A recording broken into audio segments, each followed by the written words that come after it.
Strasbourg est effectivement sur une grosse dynamique de performance. Ils ont enchaîné, je crois, 9 victoires. Ils ont encore fait un grand match hier soir avec un très bon Aginsa. Ils ont effectivement des joueurs intérieurs qui sont dominants avec un très bel équilibre entre Aginsa et Greer, qui les deux peuvent jouer près du cercle et s'écarter. Il va falloir essayer de réduire un petit peu leur niveau de performance, en sachant que c'est aujourd'hui extrêmement difficile pour toutes les équipes qui les rencontrent. La particularité, c'est qu'on a joué Strasbourg il y a quelques semaines, donc un match encore très récent. Donc on va essayer de réemployer certaines des tactiques utilisées, et on va essayer aussi d'en utiliser des nouvelles pour essayer de les perturber un petit peu. Moi j'en pense qu'on est tous motivés pour aller le plus loin possible. Maintenant les gens ils peuvent bien dire ce qu'ils ont envie de dire, enfin ils pensent ce qu'ils ont envie de penser. Nous on va essayer de leur prouver le contraire. Et je pense que si on va jusqu'au bout, même si on gagne le premier match, ça va beaucoup faire parler et les équipes vont être beaucoup plus méfiantes.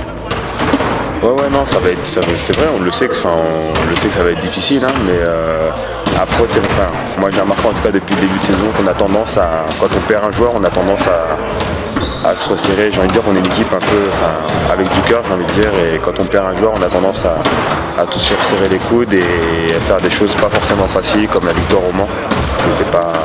On est aucun des deux green et on est quand même allé la chercher grâce au Mans qui était 5e.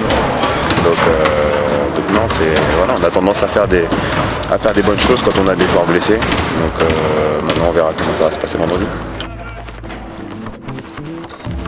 C'est que Marco joue sur un poste qui est le meneur de jeu, qui a le plus souvent la balle dans les mains. Donc c'est lui qui lance toutes les actions.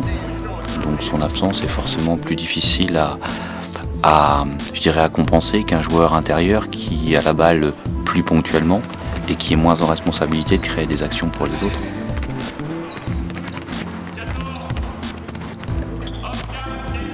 Je pense que la Ligue aujourd'hui tente des choses pour essayer d'améliorer la perception du basket dans l'environnement français, et que ça c'est typiquement un exemple de ces tests, je dirais, pour essayer de sortir un petit peu le basket de son microcosme pour essayer de toucher d'autres personnes. Donc c'est plutôt positif. Après le résultat, on pourra faire une conclusion qu'après la compétition, mais c'est une bonne démarche d'essayer de toucher d'autres personnes. L'environnement Disney à côté, je ne sais pas s'il touchera beaucoup les joueurs pendant la compétition.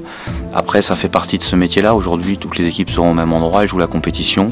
Il y aura des médias, il y aura les agents, il y aura tout le monde. Ça fait partie de notre métier d'être capable de faire une différence entre le moment où on est en dehors du terrain et on peut se côtoyer, on peut échanger, et le moment où on est sur le terrain, où on est opposés les uns aux autres. Wow.